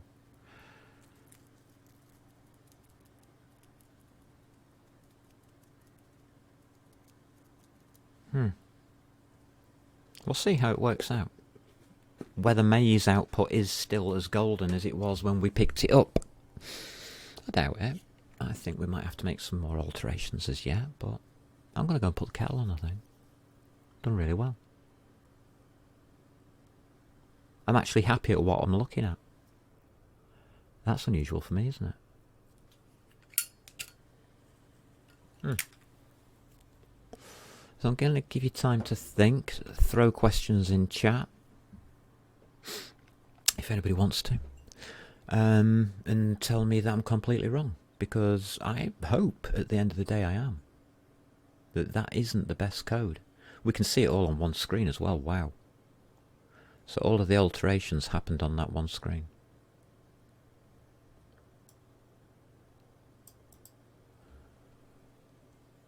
I'm putting the kettle on before I stab myself to death.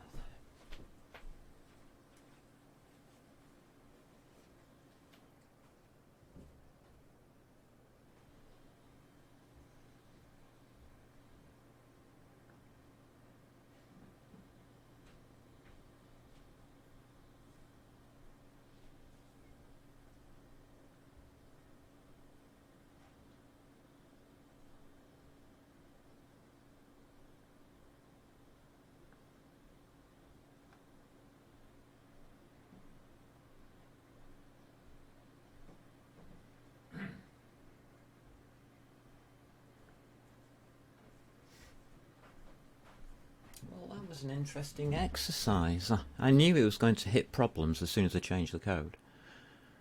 Didn't realise it was going to hit those problems. But hell, look at the header file now. Look at the simplicity here. There's no where 1 is the smallest number we can have. That's now no longer correct. I'm giving you a lot this. This is good. This is actually good code. Git. Local repository. Let's do a commit on that. So what we've really changed here is May's output, isn't it?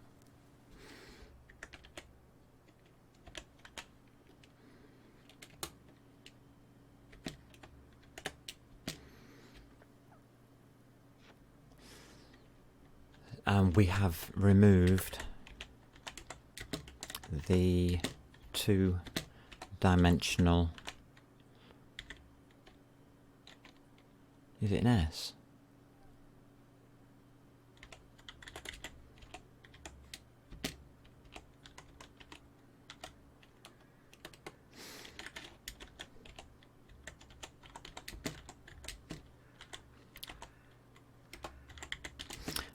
Q string, isn't it?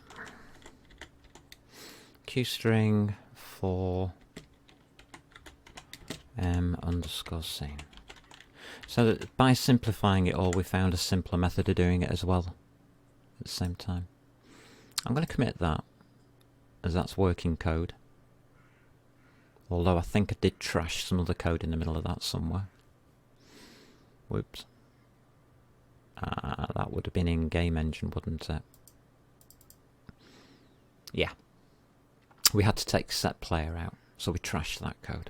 That's fine. Just gives more warnings now. If we pop you open. Opening Git Kraken. Yeah, we can push that. It's funny how comfortable I am doing that without thinking about it this time. Because I know the code's right. It's amazing when you know code is correct. So let's make sure that everything's gone to you lot. You should be over here and you should be opening here. Stop messing about. It's because I didn't move this corner, wasn't it? Main. No. GFX dev. Yeah. View code. 1 minute ago. Amazing dev. Source. App output. Is it? Yeah. Maze output. So the only additional code that we've had to add are those 2 lines. We've had to change those lines. I don't think we touched this bottom piece, which is interesting. Oh yeah, we did. We had to alter that, didn't we?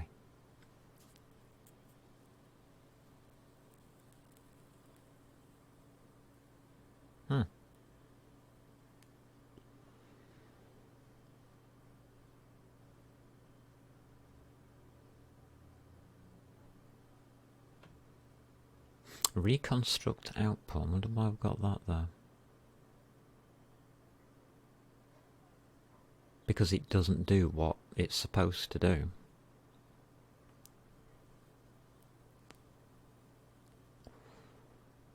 What it should do is give you back the last.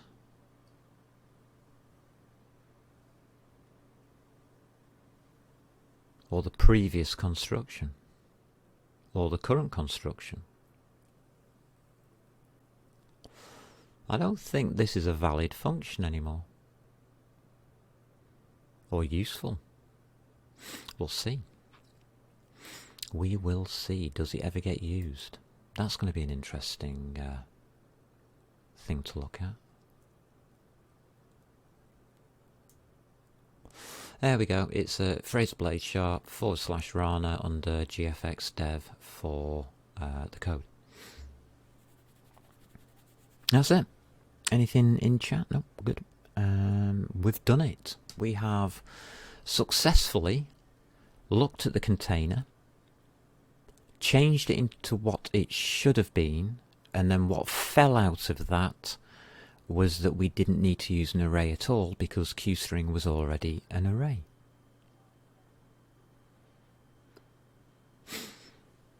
Brilliant. Absolutely brilliant. And that's made our variables a damn sight simpler.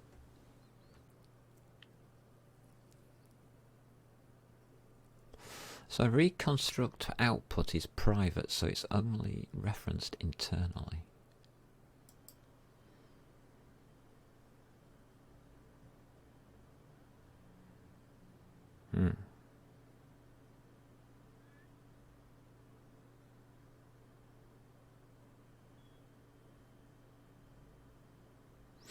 Oh right, so we're reconstructing it because of what it... we might not even need to do that anymore because we've got replacements. We don't need to reconstruct anymore.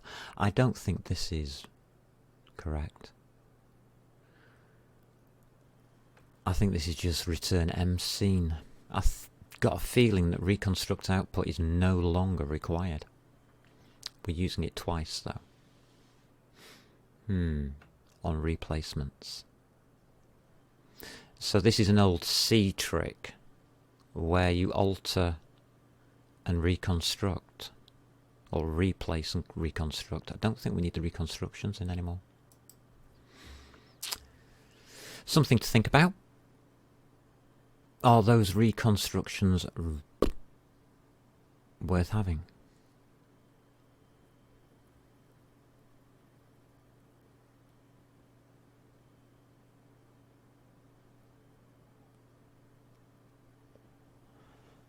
Because all we're doing is building it out of the formula.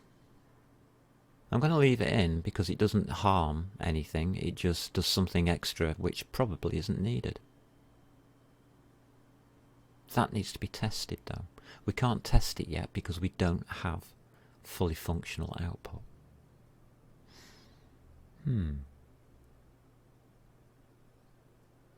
We got rid of one to do. I'm going to add one here.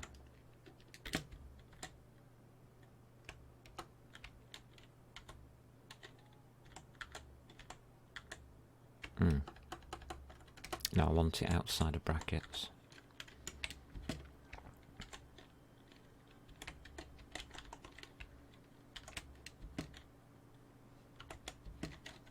On a two-dimensional array, I would always do a reconstruct. On a Q string,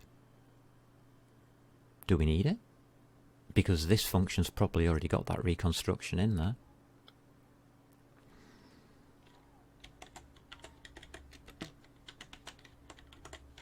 Think about it.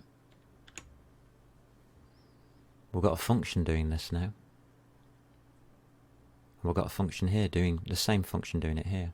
So this reconstruct output is probably done within this, and we're just doing an extra step because I'm used to programming in C, not C++.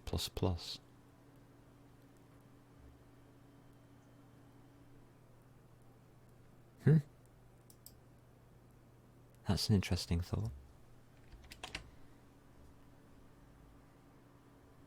Okay, I think we're done. There's your code. I think we can get rid of all of these now. Testings. Anything else anybody wants?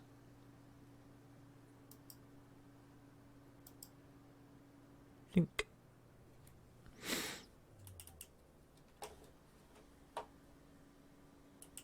So that's how we started with table 3.3 or 10.10 as it was. We looked at the equation that drops out of it to make it a real, just a straight line, which is how the computer works. The computer doesn't store it as a table, it stores it as a straight line of memory, sequentially in memory. I think the professional way of saying it is. Don't quote me on that though.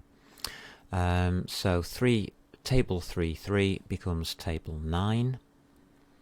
And we found out we could drop that off and just use the Q string. It didn't need the 9 bit. We didn't need this bit here. That was an interesting result. I enjoyed that one. I think that's a big thank you to anybody who's popped in today and had a look at this. I'm shocked at the result, but I usually am because half the time I actually don't know what I'm doing. Which is good. I prefer not to know what I'm doing, it's more of a surprise when I get things right.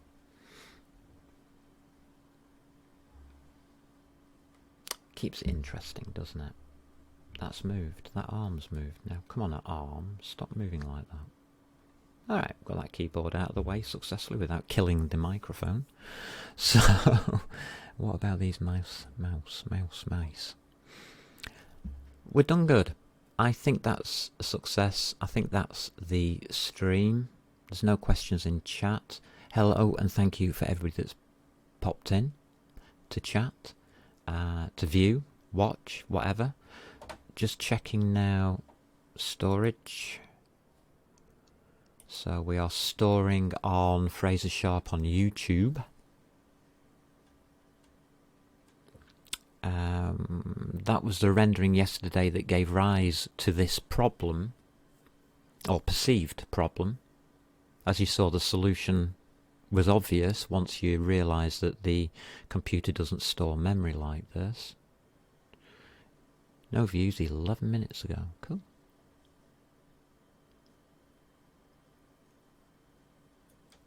So it should be in both of making a game rendering, yeah, it's in there. And it should also be in the Games Club. Yeah, it is, good. So this all follows on from Magic Numbers, really. I didn't intend it to. But if you watch those 4, you'll see that we've actually talked about magic numbers, and then we've gone, well, today we've gone and fixed some magic numbers and discovered how the computer works. Wow.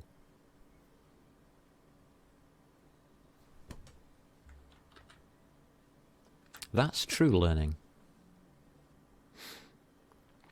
As for you lot, I think you're brill. Thank you. Take care and have fun.